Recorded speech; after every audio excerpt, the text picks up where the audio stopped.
Hello and welcome to another pen video from me, Penultimate Dave. So it's very quickly approaching the end of 2018 and I have had a number of requests from people asking me what my top 10 pens are. If you have a lot of pens in your collection, you'll find that that is an incredibly difficult question to answer. So I decided I would try to answer these, but with a slight twist. I thought I would do a 3-part video series for the end of 2018, and this is the pens that I have purchased in 2018. So this video here will be the top 30 pens. The second video in the series will be the top 20 pens. And then the third video in the series, I will be whittling them down to the top 10 pens in my collection. And I'll give you the reasons why they have made the cut. But I thought that this was probably a good thing to do. Now, I have purchased 58 pens in 2018. So I have almost had to reduce down the amount of pens I have to half to fit them in this top 30 collection. So I think what we'll do first is I will show you the pens that have not made the cut, and we'll just go through those very quickly, and then we'll go through the top 30 pens that have made the top 30. So here are the first 10 of the 28 pens that didn't make the cut for the top 30 pens. And there's nothing wrong with these pens whatsoever. These are all nice writing pens or nice pens, but for me, I have 30, or I feel that I have 30 better writing pens or looking pens in my collection that I purchased in 2018. So here we have the Edison Collier, and this is in the blue steel. And I purchased this with a 1.5mm stub, as I was liking stub nibs, and it doesn't have any tipping on. I also have another Edison Collier that I purchased as well, and this is the antique marble. And yes, again, I purchased that with a 1.5mm stub. I also purchased, I wanted to get the vibrant blue for the Pelikan M800, and I managed to find a retailer that had one, and it was a reasonable price compared to some of the other special edition M800 series Pelikans.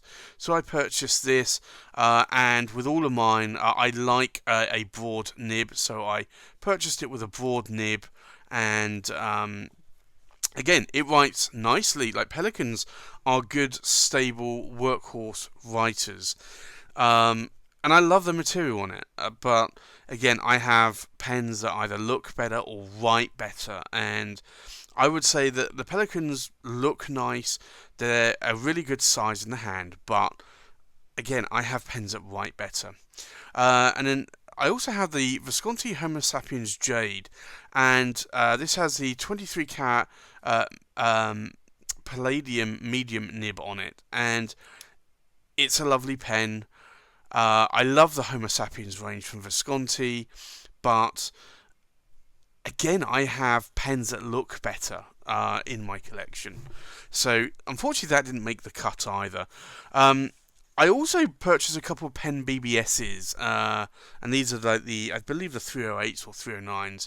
I think actually they're both 308s. Yes, both 308s. But like, these are lovely acrylics.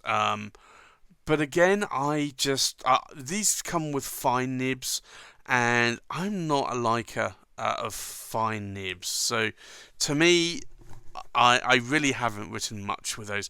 And I had to floss the tines a bit to make them write wetter. And I decided to buy the Lamy Safari, and this was the black special edition version. Nothing wrong with Lamys. I do love Lamys, and I have a broad nib on this one. But again, I've not been writing with them, my Lamys, much lately. So again, it didn't make the cut. And then I have some Pelicans here as well. The M600 turquoise white, and I love the way that this pen looks with the turquoise stripes on it. I love the white cap and the gold trims on it. It's a little bit small in my hand. I can write with it. But again, it's just a pen that I have not been using as much. I also bought the Pelikan M800 Grand Plus. This was one I looked at the London Pen Show in 2017 and then picked it up in 2018. Again, it's a lovely, lovely striking pen. Gorgeous looking. But again, it's just M800s. I find the nibs are very stiff and rigid. The same with the M600s. They're gold nibs. They just don't have much character to them when you write with them. So that didn't make the cut, and also the M800 Ocean Swirl. And although this is a lovely pen, again, it's the writing experience it's fine as a workhorse writer, but it just, like, for me, if I want a pen, I need to try and fit it into this top 30. It has to be tick a number of the boxes. It has to be a good writer. It has to probably look good or feel good in the hand.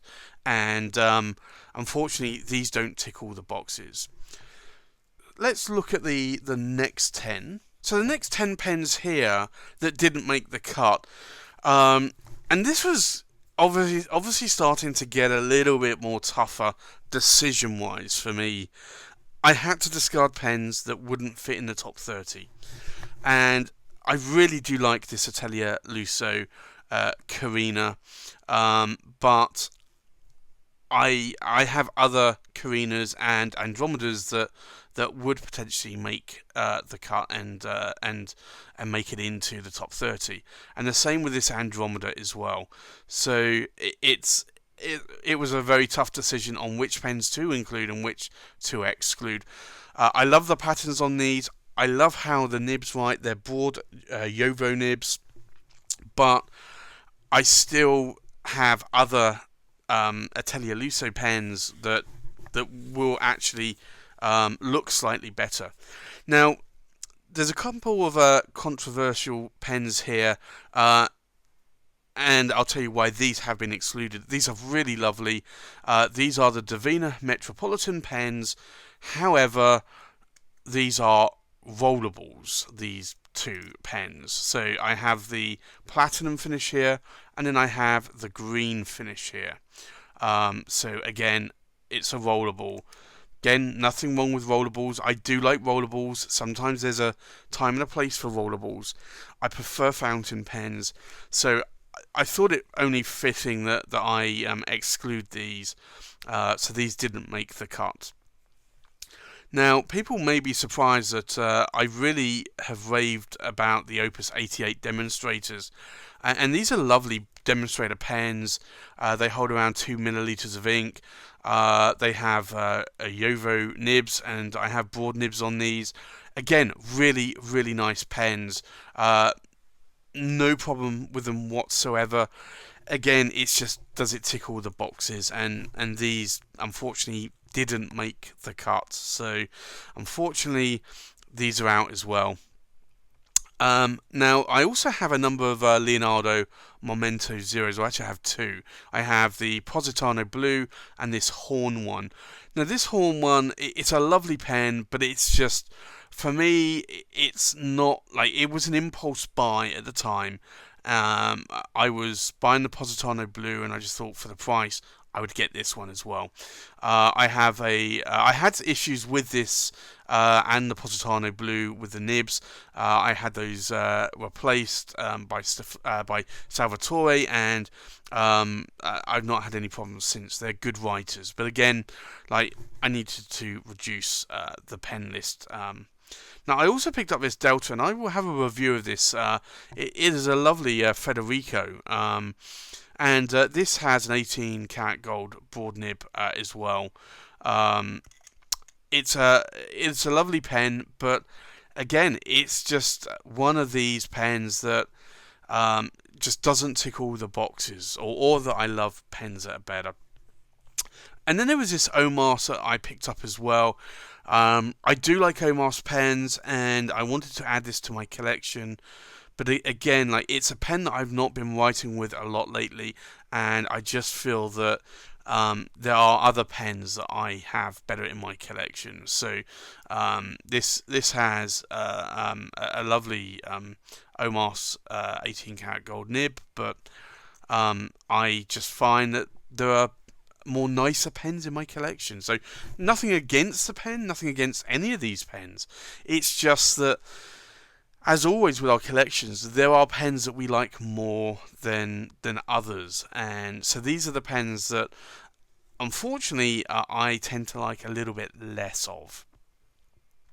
So let's look at the final 8 pens. So now let's look at the final 8 pens that didn't make the cut. I have this Omas 360 here. It's a gorgeous pen, but it's triangular. I thought it would be really difficult to write with. It's not. It has an oblique medium nib on it, and I like it. I like the nib. I like how it writes. But again, better pens in my collection. I also have these 3 Armando Simoni Club Bologna Extra Arco Verdes. Now, I felt it fair to not have. I actually have 4 of these, and I felt it fair that I didn't include all 4 in the top 30 or the top 20 or the top 10, because these are duplicates. And although I love these nibs and I love how each of these write, I felt that it was a little unfair, so I tried to remove duplicates from the top 30, top 20, and top 10 pens. And I have these 2 Atelier Lusso. So I have this Andromeda, and it's the Vulcan's Forge, and that has a broad Jovo nib on it. I have this Carina in the Amethyst Fields, and again, a broad Jovo nib, and it writes really well. I have this Omas Paragon in the Scarlet Red, and again, it's a good writer, and I do like it in my collection, but it's again, doesn't tick all the boxes. And then I picked up recently this Crimson Sunrise Vanishing Point, and again, it's lovely. It's a broad nib. And you'll see there, it's a really nice writing pen, but again, I have other pens that are better in the top 30, and it's been very difficult to try and reduce down the pens I have to make it fit in the top 30 pens.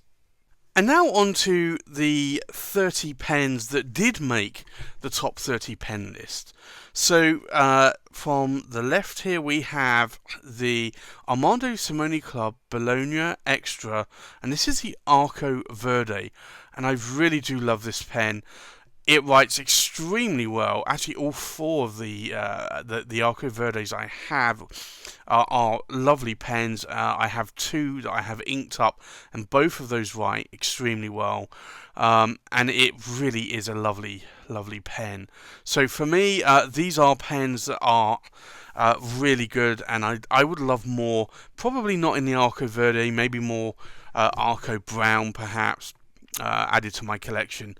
And then we have the Visconti Luxor, and this is a special pen for me. This has a lot of Egyptian hieroglyphs on, and it's a stunning pen. It comes with a 23 karat palladium medium nib, and I love how this writes. It's a slightly bouncy nib, and I really find that this is a really good writer. I recently picked up in November the Montegrappa Extra 1930 Shiny Lines Dove. I have a review of this online, and this is a lovely pen.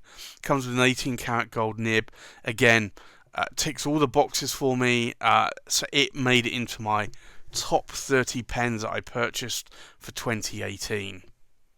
Now, this is a very large pen, and this is the Visconti Speakeasy.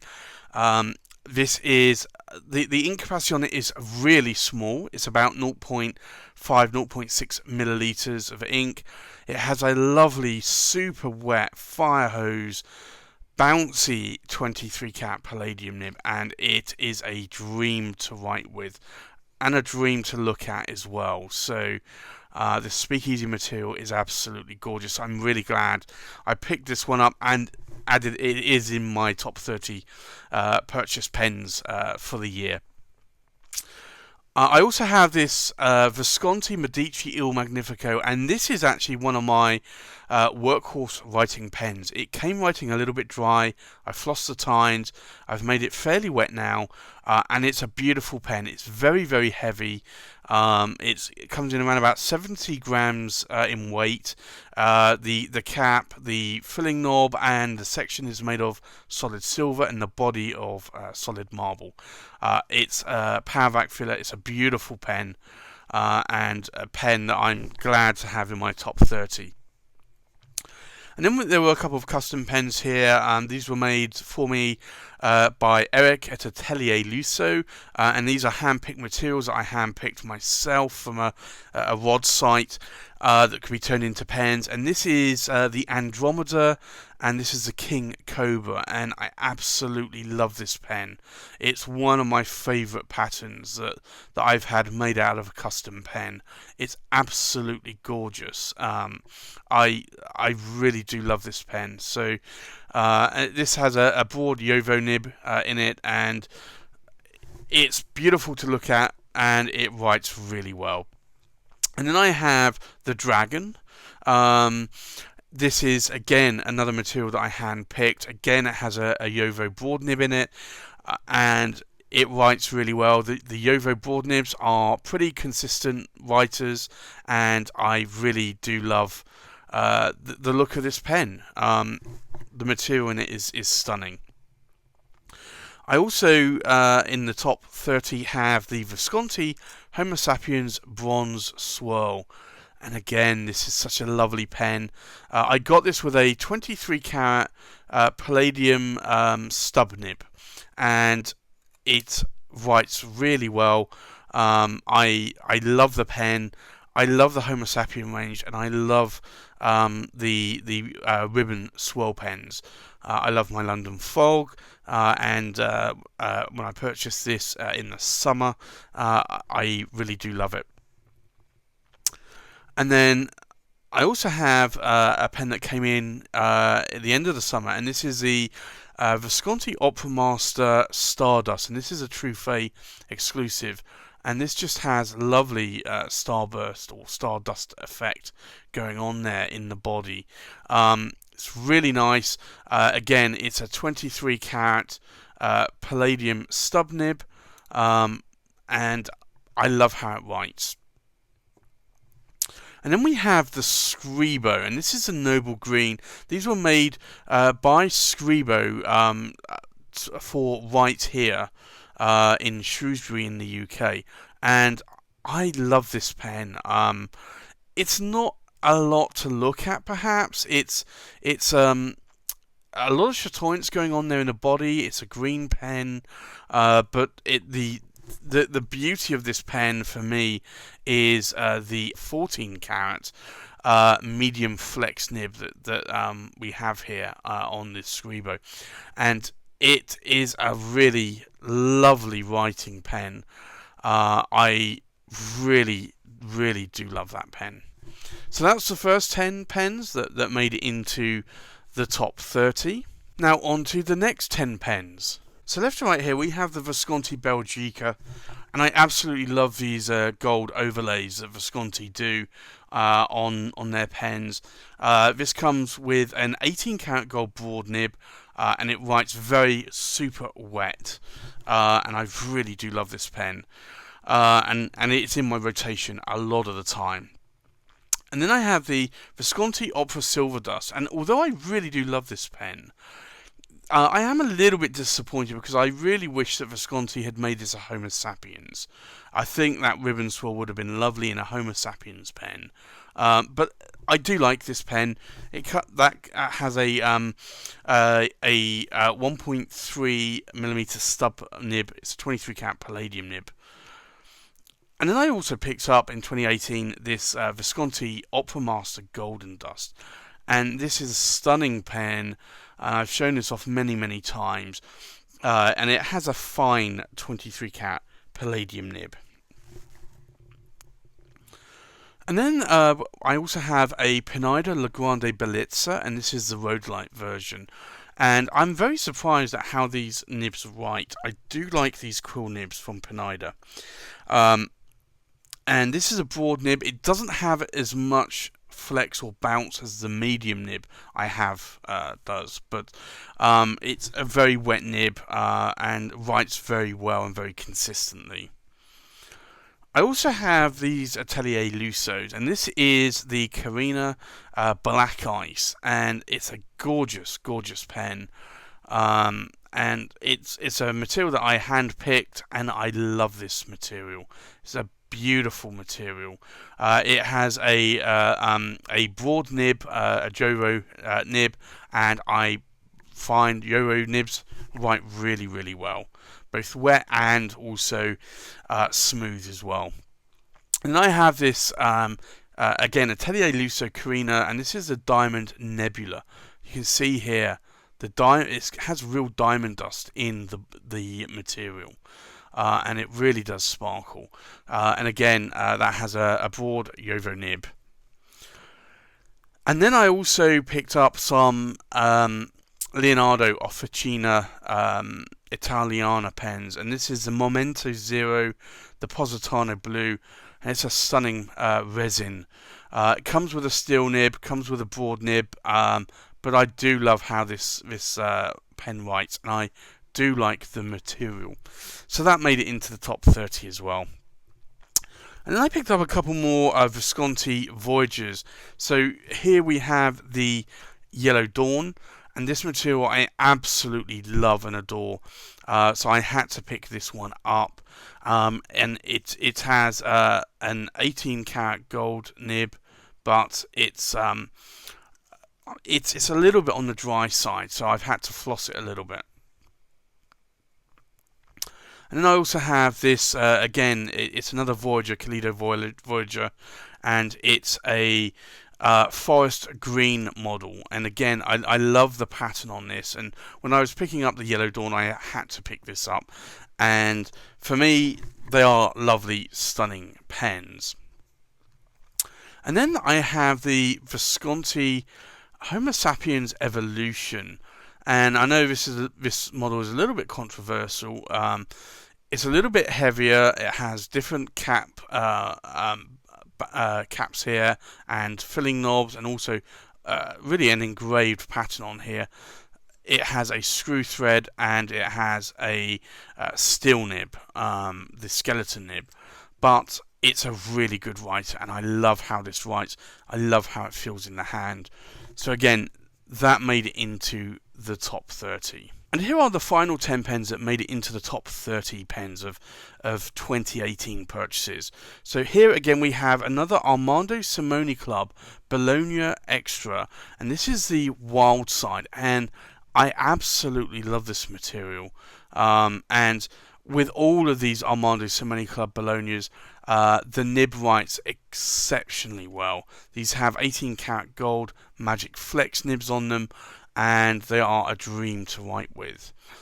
And then I also have another right here Scribo, and this is the Cardinal Red version. And again, this has the 14 karat flex nib, and it's a medium nib. And again, the writing experience on this is really stunning. And I really do love how this pen writes. So for me, these two pens are really some of my top pens.